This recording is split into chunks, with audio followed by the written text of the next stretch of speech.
गायत्री महामंत्र एक बार मेरे साथ दोहराओ। ओम भूर्भुवः स्वः तत्सवितुर्वरेण्यं भर्गो देवस्य धीमहि धियो यो नः प्रचोदयात्। कल बात चल रही थी रोगों के निदान की। किसी भी काम को करने के लिए साधन की जरूरत पड़ती है और साधन को चलाने के लिए शक्ति की जरूरत पड़ती है। बात आ रही है रोगों के निदान की। कल बताए थे 5 निदान: भोजन, जलवायु, धूप और कसरत। ये 5 निदान बताए गए थे। मन है कि एक एक को लेकर के चला जाए। पिछले दिनों भी भोजन के रूप में काफी जोर दिया गया था। मेरी ही तरफ से नहीं, गुप्ता जी की तरफ से भी दिया गया था। मैदा और मैदा से बनी चीजें ना ली जाएं।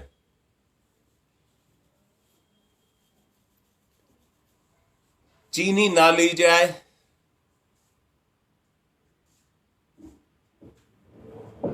क्योंकि ये चीजें चीनी है, इसमें कैल्शियम ना होने के कारण ये हमारे शरीर की कैल्शियम को खा जाती है और हमारे शरीर को खोखला कर देती है।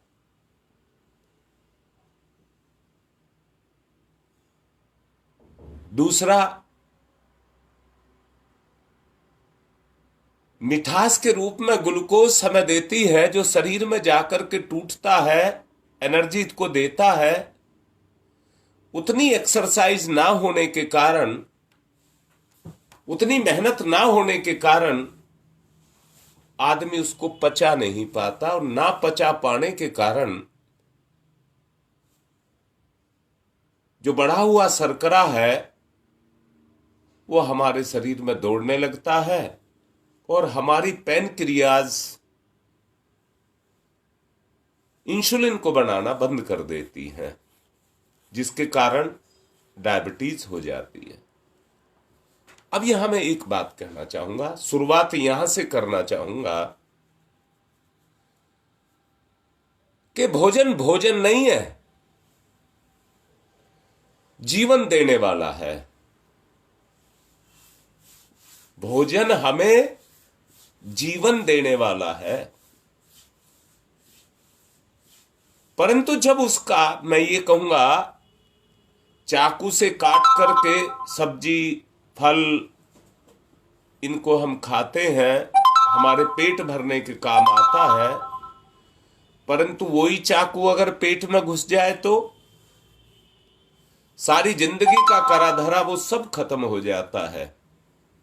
अर्थात जो चीज जीवन देती है, अगर उसका दुरुपयोग किया जाए तो वो जीवन लेने वाली बन जाती है। हर चीज, जो चीज जीवन देने वाली है, अगर उसका दुरुपयोग किया जाए तो वो जीवन देने वाली ना रह करके जीवन लेने वाली बन जाती है।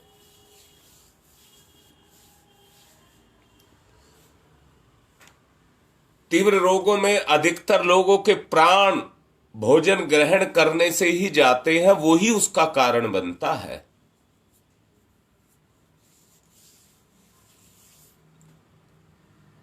आदमी को समझ नहीं आती, मानता नहीं है।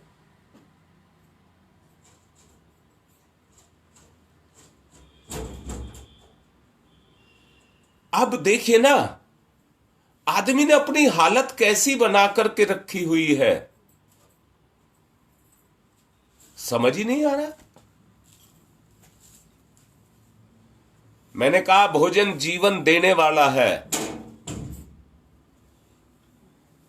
तो उसको उसी रूप में प्रयोग किया जाए।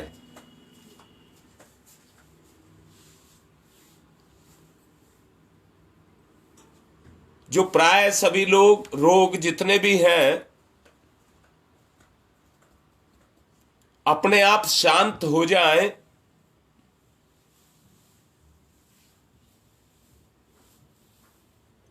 जीर्ण रोग के रोगी भोजन के इस गुणावगुण के कारण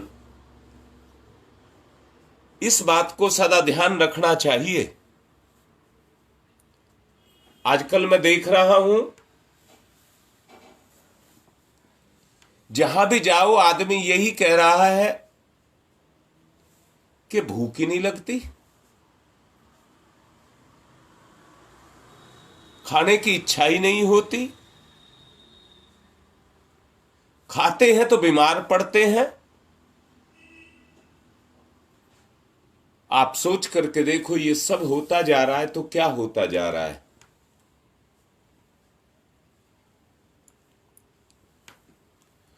जितनी मात्रा में शरीर को भोजन मिलना चाहिए अब शरीर उस भोजन को स्वीकार ही नहीं कर रहा।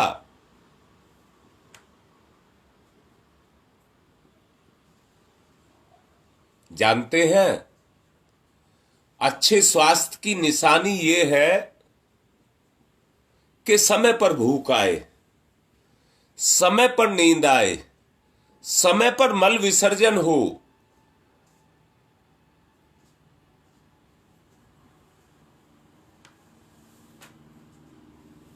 सारा दिन टूटे रहना, जम्भाइयां लेते रहना, आलस से घिरे रहना, यह बीमारी की निशानी है।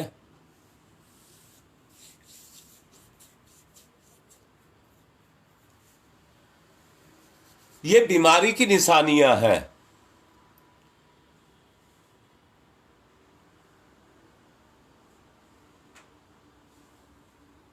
कभी ये सोच लिया जाए कि हम इन बीमारियों को दूर करें और दूर करने के लिए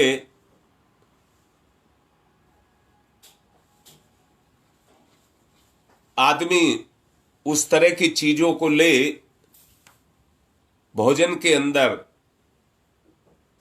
कि जिससे हमारी आंतरिक जो हमारा आमाशय है उसकी सफाई हो जाए।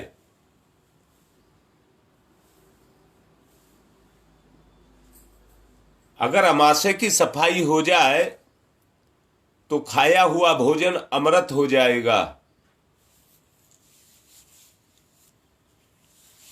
अगर आमाशय पहले से ही गंदगी से भरा पड़ा है तो खाया गया अमृत भोजन जहर बन जाएगा।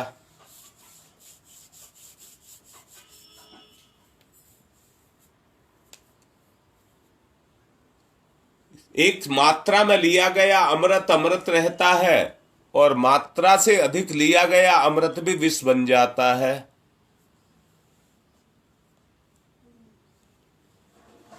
बीमारियों को मारने के लिए आदमी विष को लेता है,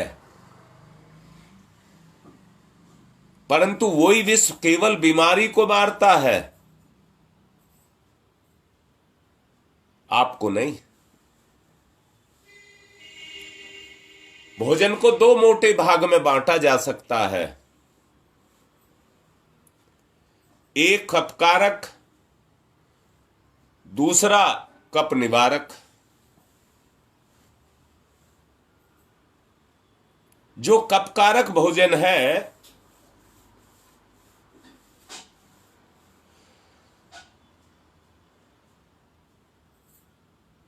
या कहिए जो कप निवारक भोजन है वो कंद को छोड़ करके सभी ताजी हरी सब्जियां, कटहल, केले को छोड़कर सभी ताजे फल,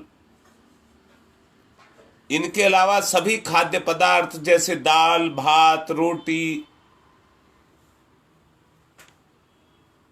मांस, मछली, घी, तेल, सूखे मेवे, गुड़, चीनी कफ कारक है।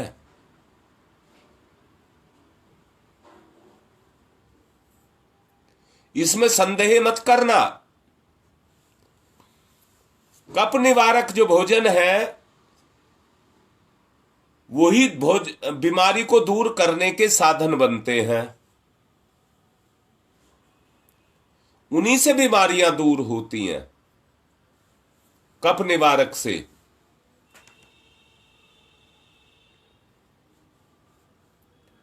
मनुष्य को इसलिए कफ कारक भोजन करने की आवश्यकता नहीं है। स्वास्थ्य की दिशा में ही तो रोग एक बहुत बड़ी मुसीबत आदमी की जिंदगी में बना हुआ है, और इस दशा में जितना यथोचित उसका प्रयोग किया जाना चाहिए कफ निवारक का, उतना ही हमको करना चाहिए।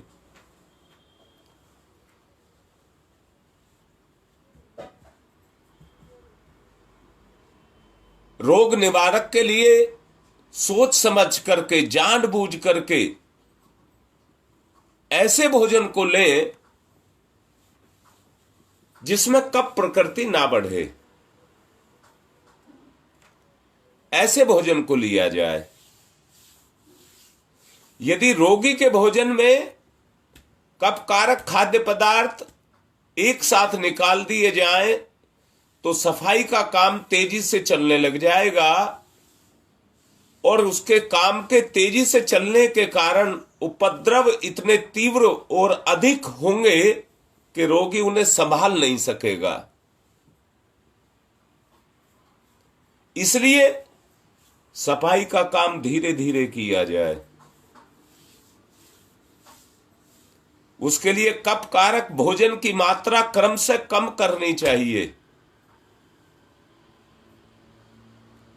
एक हद तक सफाई हो जाने के बाद केवल कफ निवारक भोजन का रोगी पर कोई असर नहीं पड़ेगा। रोगी को शक्ति के अनुसार कुछ दिन में कफ निवारक भोजन पर रख करके थोड़ा सा कफ कारक भोजन देना भी चाहिए, क्योंकि शरीर जो कुछ बनाता है उसकी आवश्यकता भी है उसको। अर्थात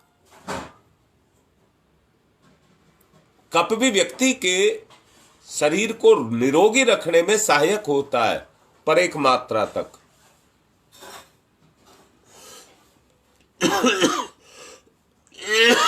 अगर आप भोजन कर रहे हैं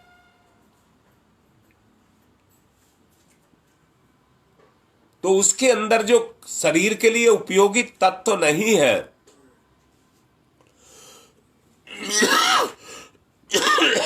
वो उसमें से निकल करके कफ बन करके बाहर निकलेंगे।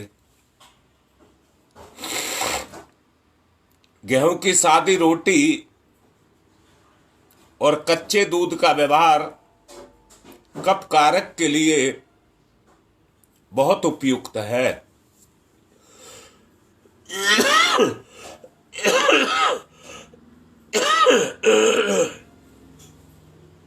अर्थात अगर आप सादी सीधी गेहूं की रोटी को कच्चे दूध से लेते हैं तो वो कफ को खत्म करता है। मान लीजिए कोई रोगी सवेरे, दोपहर, शाम अर्थात 3 बार खाना खाता है और थोड़े से शुरू करता है।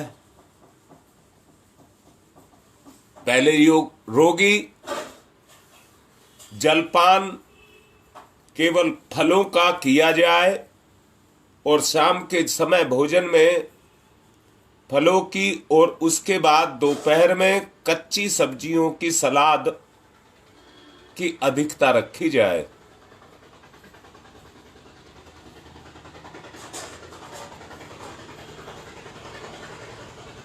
पकी सब्जी भी उपयुक्त है।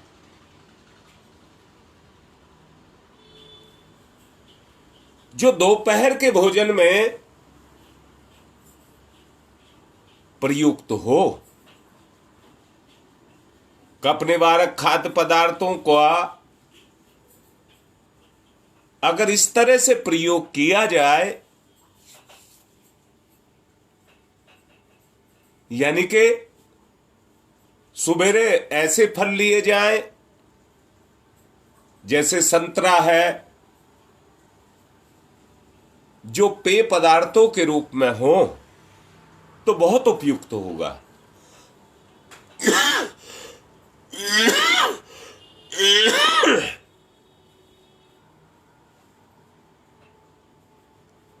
यदि महीने भर इस कार्य को आरंभ करके रखा जाए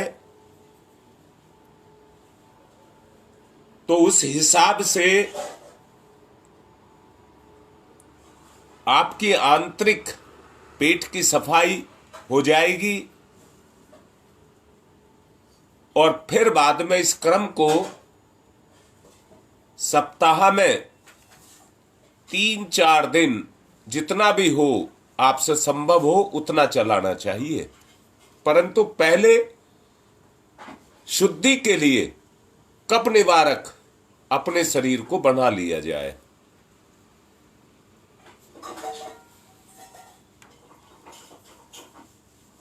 बाद में आप, मैंने जैसा कहा, सप्ताह में 3 दिन, 2 दिन, 4 दिन, जो आपको सही लगे उतना आपको उसका प्रयोग करना चाहिए।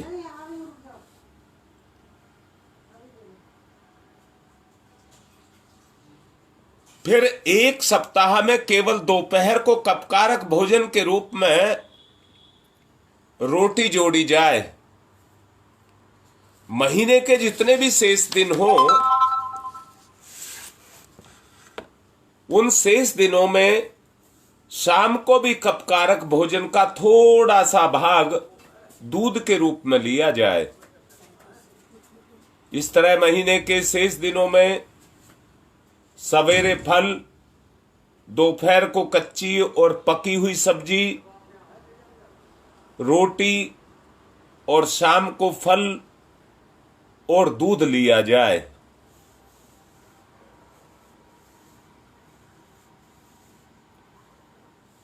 आप देखेंगे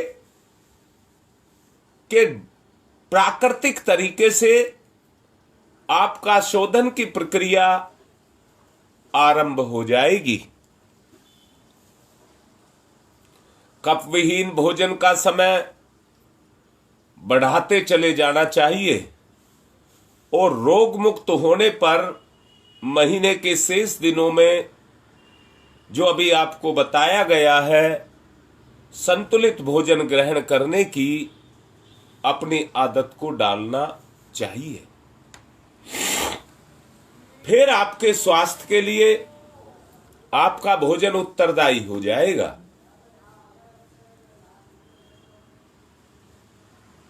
और आपको स्वस्थ कर देगा। अधिक तले हुए, भुने हुए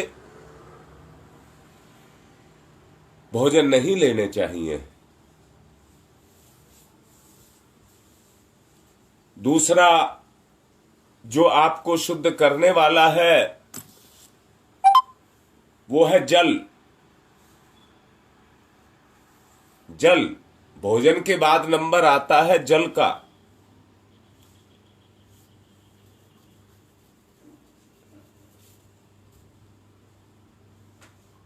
डॉक्टर लोग या मेडिकल साइंस ये बताती है जितना पानी आप पीते हैं वो आपके शरीर में, आपके खून के अंदर चला जाता है और जितने भी ब्लड की सेल्स हैं, कण है ब्लड के, उनको सबको धो करके उसकी सफाई करके पेशाब के रास्ते बाहर निकल जाता है।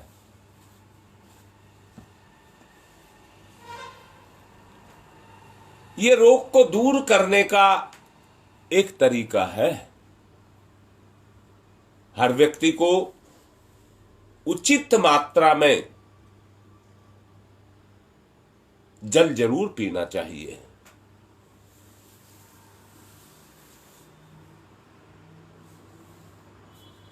पीने और सफाई के लिए साफ जल की आवश्यकता सभी को होती है, पर प्राकृतिक चिकित्सा में इसका विशेष उपयोग है। शरीर की बड़ी गर्मी शांत करने के लिए कुछ विशेष स्नान भी कराए जाते हैं, और उन स्नानों में उनकी संख्या बहुत बताई गई है, पर उसमें घर में चिकित्सा चलाने के लिए साधारणतया रोगों को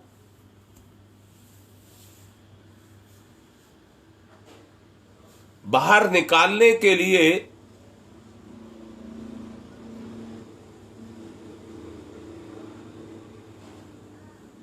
टप का बात का प्रयोग किया जाए।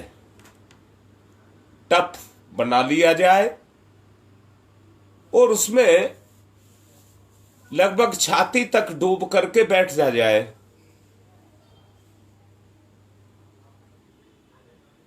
उसका जो तापक्रम है जल का,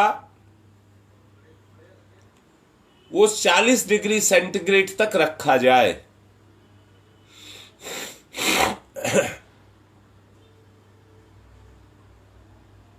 जब आप उस कुनकुने पानी के अंदर बैठेंगे तो आपके शरीर में जितने भी विष हैं, आपके रोम रंध्रों के द्वारा वो जल उसे अपने में सोखता चला जाएगा।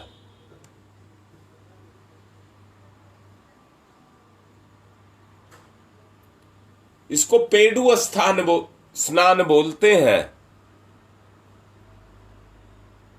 जब इसको आप करेंगे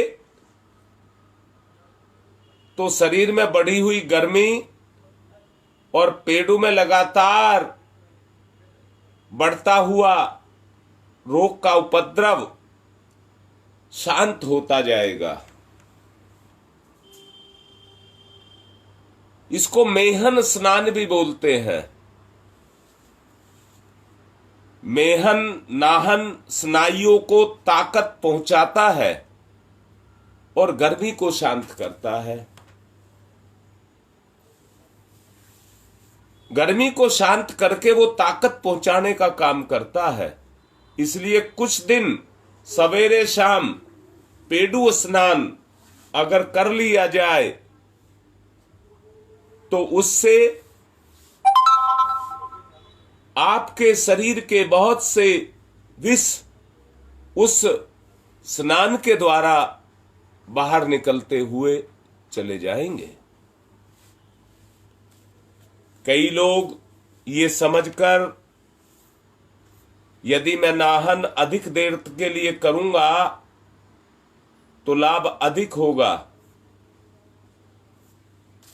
वो इस कार्य के लिए उन टपों में घंटे घंटे बैठे रहते हैं। ये भी समझ लें, जरूरत से ज्यादा बैठने पर अपनी शक्ति का ह्रास भी होता है। आप लोगों ने कभी देखा हो, गांव में चलते पानी के अंदर जैसे ट्यूबवेल का पानी या नहर का पानी या नदी में कोई आदमी देर तक स्नान करे तो देर तक स्नान करने के कारण उसके शरीर का जो टेम्परेचर है वो उस पानी में घुलता चला जाएगा, और व्यक्ति जब काफी देर नहाने के बाद में उसमें से निकलेगा तो वो अपने आप में कमजोरी को महसूस करेगा। इसलिए टप बाथ जो किया जाता है उसमें टेम्परेचर को मेंटेन करके रखा जाता है 40 डिग्री पर। उससे शक्ति का अपव्यय रुकता है, जो हमारी आंतरिक शक्ति है उसका अपव्यय रुकता है, परंतु साथ साथ जो शरीर के विष है वो उनको भी घोलता है। यानी कि वहां शक्ति का क्षरण नहीं होता, बाकी विष को खींच करके बाहर करता है। इसलिए तप स्नान बहुत आवश्यक है। मैंने देखा है बहुत से जवान बच्चे दिल्ली के आसपास के गांव में गर्मी के दिनों में गांव की ट्यूबवेलों पर जाकर के स्नान करने के लिए चले जाते हैं, या बहुत गर्मी है तो गंगा स्नान के लिए चले जाते हैं।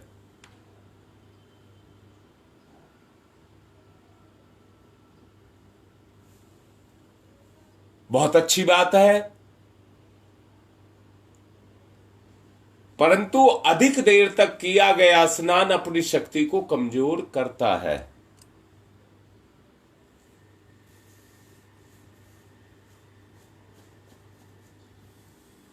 इसलिए बहुत आवश्यक ये है, जो टप का स्नान है जिसमें 40 डिग्री टेम्परेचर बताया गया है, उसमें हर आदमी को आधा घंटा बैठने की सलाह दी जाती है।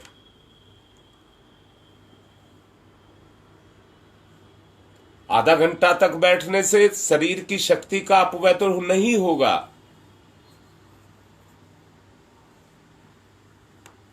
परंतु साथ साथ शरीर के रंध्र खुलते चले जाएंगे।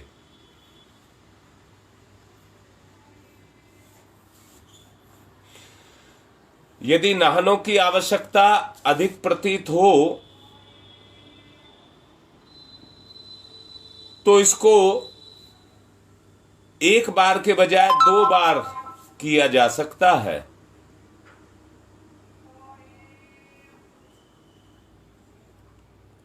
रोग बहुत ज्यादा हो तो 3 बार भी लिया जा सकता है, परंतु अधिक देर तक नहीं। गर्मी के दिनों में स्नान जाड़े के दिनों से अधिक देर तक किए जा सकते हैं, पर एक रोगी के लिए जितना समय उचित होगा दूसरे के लिए उतना नहीं, क्योंकि ये रोगी के रोग के ऊपर निर्भर करता है।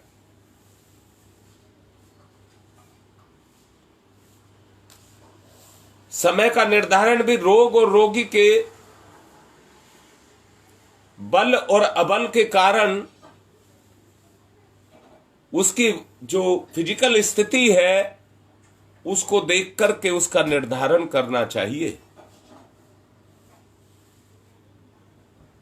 इन नहानों को 5-7 मिनट से शुरू करके एक बार में 10-15 मिनट तक ले जाना उचित है।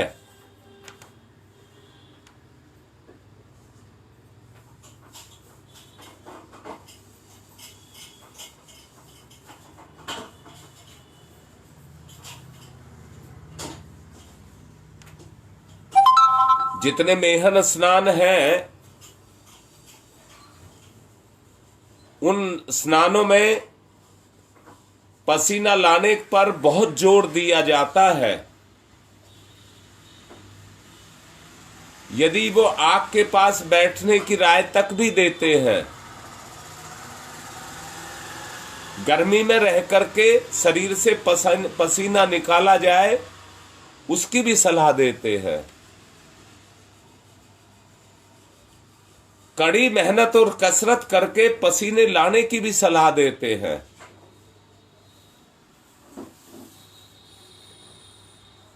समझने की बात केवल इतनी ही नहीं है,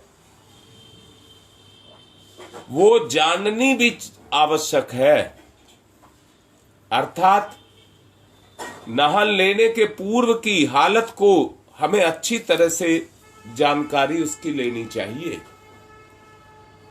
कहीं इतनी गर्मी पड़ रही हो कि पसीना आ रहा हो और नाहन के बाद पसीना लाने की राय दी जाए अथवा नहीं, इस बात को ध्यान में रखा जाए। इसलिए नाहन के बाद शक्ति के अनुसार टहलना, दौड़ना, हल्की कसरत करना काफी है। जो आदमी अशक्त है, कमजोर है, उम्रदार है, वे सिर को ढक करके नंगे बदन धूप में बैठ सकते हैं या गर्म कपड़े ओढ़ करके पसीने को ला सकते हैं। जितना पसीना अंदर से बाहर निकलेगा उतना ही जमा विष आपके शरीर से बाहर आ जाएगा।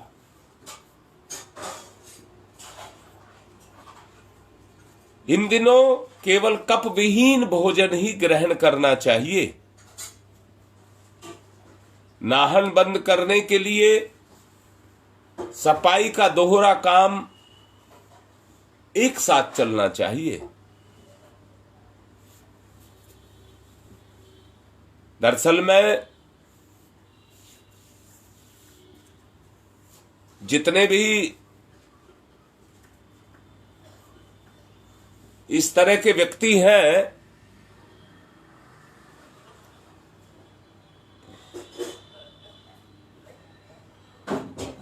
वो बहुत ज्यादा उग्र पाए जाते हैं और ये उग्रता उनके लिए गलत प्रमाणित सिद्ध होती है। आंतों की सफाई के लिए जल का प्रयोग एनीमी के रूप में भी किया जाना चाहिए और उसके लिए जैसा कल आपको बताया गया था,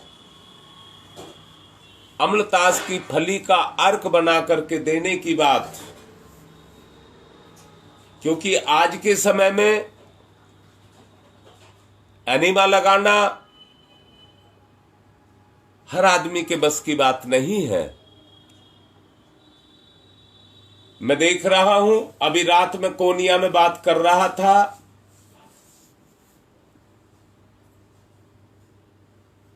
तो बात में पता लगा 25 आदमियों की लिस्ट बनाई गई जिनके घुटनों में दर्द थे। सबको दवाई बताई गई दर्द ठीक करने के लिए,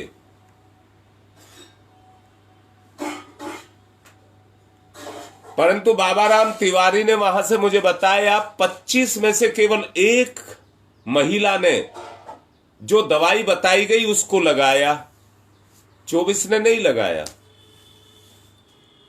जिसने लगाया उसके पैर ठीक हो गए, जिसने लगाया उसके पैरों को आराम, घुटनों को आराम हो गया, परंतु उस निकम्मेपन का क्या करें जो व्यक्ति ने ओढ़ करके बैठा हुआ है। 24 ने लगाया ही नहीं और उनकी दशा जैसी थी वैसी की वैसी ही बनी हुई है। अगर दिक्कत है तो ये बहुत बड़ी दिक्कत है। मैं रोज चिल्ला चिल्ला करके कह रहा हूं सहयोग सहयोग सहयोग, और सहयोग को कह रहा हूं किसके साथ सहयोग? उस महिला ने जिसमें से 25 में से एक ने किया, उसने अपने साथ सहयोग किया। जो दवाई लगाई गई उसने अपना काम कर दिया, उसने किया तो उसका लाभ उसको मिल गया। अब करें क्या? आदमी की कुछ दशा इस तरह की बनती चली जा रही है और हम देख भी रहे हैं। कोनिया क्षेत्र में ही कितने व्यक्तियों को दवाइयां दी गई, परंतु कितने हैं जिन्होंने अपने अच्छा या बुरा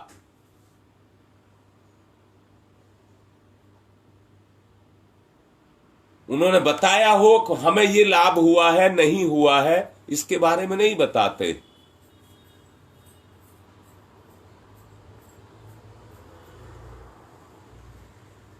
हाँ सालू बेटा, तुम्हारा भी ठीक करेंगे, ठीक कर देंगे। है तो सब ईश्वर के अधीन। हमारे तो प्रयास है, और प्रयास में क्या कर रहे हैं, जो भी जीव की स्वाभाविक, जैसे घुटने में दर्द है, तो जो ईश्वर ने स्वाभाविक स्थिति दी थी उस पर लाने का प्रयास किया जाएगा। यह सहयोग है। इसलिए सबसे कह रहे हैं सहयोग करो। बगैर सहयोग के नहीं होगा। कल कितना जोश था सब में, परंतु आज किसी ने नहीं बताया अम्लतास की फली किसी को मिली है। मैं भी ढूंढता फिरा था, कच्ची तो खूब मिल रही थी पर सूखी हुई नहीं मिली। कल सिर्फ एक कार्यकर्ता का फोन आया था जिसने मुझे सहयोग की बात कही कि हम करेंगे। आवश्यकता इस बात की है कि जागरूकता आदमी के अंदर पैदा हो।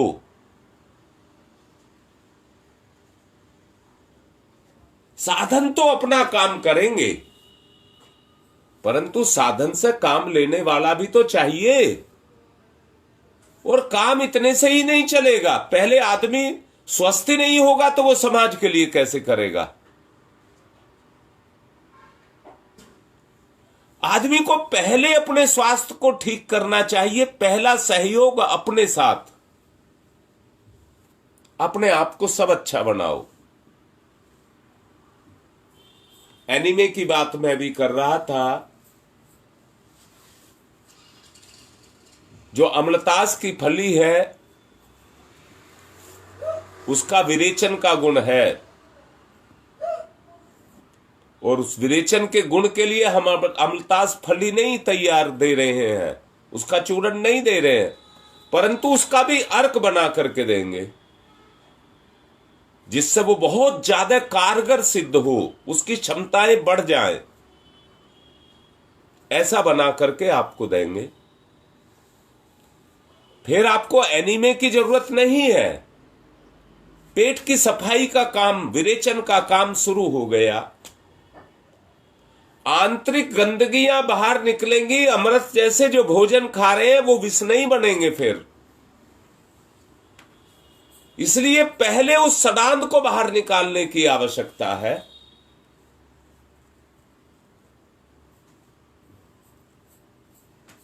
आज फिर ढूंढूंगा। जिसने सहयोग करने के लिए मुझे कहा है उनसे भी कह रहा हूं, सुन भी रहे हैं। ढूंढो, सहयोग करो।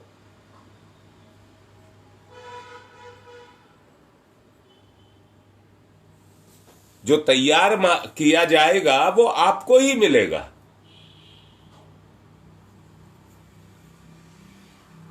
इसलिए सबसे ये निवेदन कर रहा हूं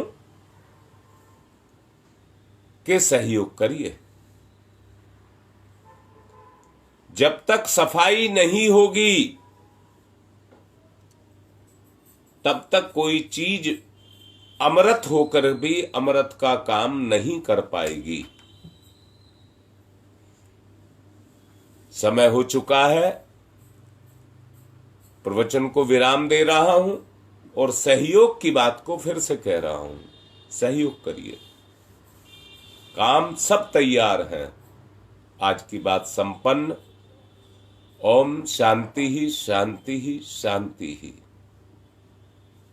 हाँ देखिए, गोलू वहां से बिटिया लिख रही है, अनीता, कि जो आंख की दवाई दी गई थी उससे उसे बहुत लाभ हुआ। लिख रही है अपने आप, कोई कह करके थोड़ी लिखवा रहा है। तो हम और देंगे, बना रहे हैं, देंगे, कोई दिक्कत नहीं है। आप लें, परंतु बोले, सबको मिलेगा। आज की बात समाप्त। ओम शांति शांति शांति।